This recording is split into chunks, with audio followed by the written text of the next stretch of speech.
Antes de falarmos de um autor como Emmanuel Levinas, é preciso fazer aqui uma distinção entre a época moderna, propriamente dita, que vem de Roderna, isto é, aquilo que é atual. No entanto, nós fazemos aqui uma distinção entre a idade contemporânea e a idade moderna, justamente porque ambas as épocas são muito diferentes no conteúdo que apresentam. Isto é, com a época moderna, o apogeu dela deu-se com Hegel. Ele foi realmente o apogeu do espírito, da racionalidade e do sistema.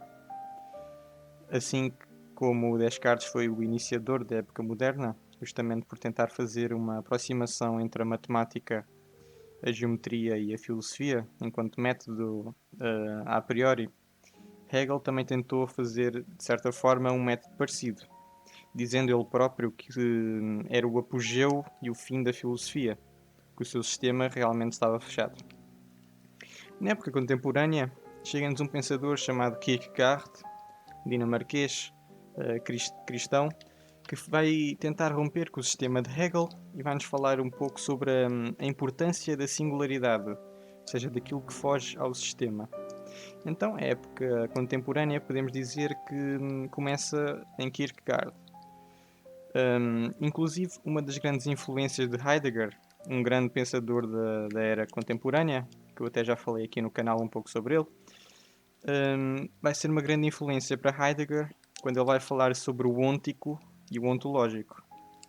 Porque o singular, o eu, não pode ser totalmente substancializado ou colocado num sistema fechado. Essa é a grande ideia de Kierkegaard e de Heidegger posteriormente. Depois disso, Levinas é mais um decorrente dessa doutrina da singularização. No entanto, ele faz uma interpretação curiosa de Platão. Muitos já devem ter ouvido falar daquela frase Epikeina tes ousias, na República de Platão, que a tradução seria mais ou menos o seguinte: o bem precede o ser, ou o bem está acima do ser. Levinas faz essa interpretação como se fosse uma primazia total em termos disciplinares mesmo, ou em termos de realidade. Ou seja, a disciplina da ética seria anterior à própria metafísica, à própria epistemologia. Ao contrário de toda a tradição clássica, até mesmo de Kant, que Kant de certa forma faz uma primazia da epistemologia, por isso mesmo é que ele começa pela crítica da razão pura, para investigar as condições de possibilidade do próprio entendimento e da razão e das faculdades. E Levinas faz essa interpretação curiosa. No entanto, podemos usar aqui o exemplo do Giovanni Reale, que eu posso aqui citar. Deve-se notar que isso é simplesmente um modo diferente de designar o bem como fonte do ser. Isto é, aquela frase Epikeina tes ousias.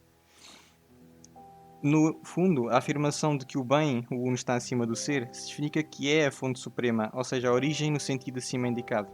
Em suma, falar do fulgor máximo do ser, ou de ser em si, significa usar o termo ser em sentido prototípico e, portanto, em sentido diferente relativamente ao uso comum. Em última análise, a expressão fulgor máximo do ser tem o mesmo significado da afirmação de que o bem está acima do ser.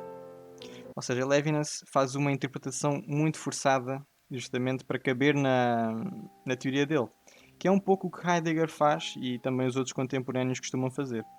Assim como Heidegger vai tentar fazer uma nova interpretação do ser para caber no próprio sistema fenomenológico dele, o Levinas vai fazer exatamente a mesma coisa.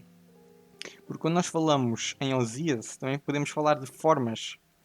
E nós sabemos, pelo menos aqueles que já leram um pouco sobre o Platão esotérico, das doutrinas não escritas, que Osias pode ser interpretado também como forma.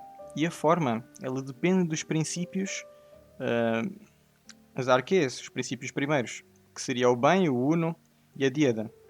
Então, realmente, parece que o bem está acima do ser nesse sentido, e não que a ética tem primazia sobre todas as outras disciplinas. Talvez no outro vídeo eu fale um pouco mais sobre os autores contemporâneos e as suas interpretações em relação à tradição.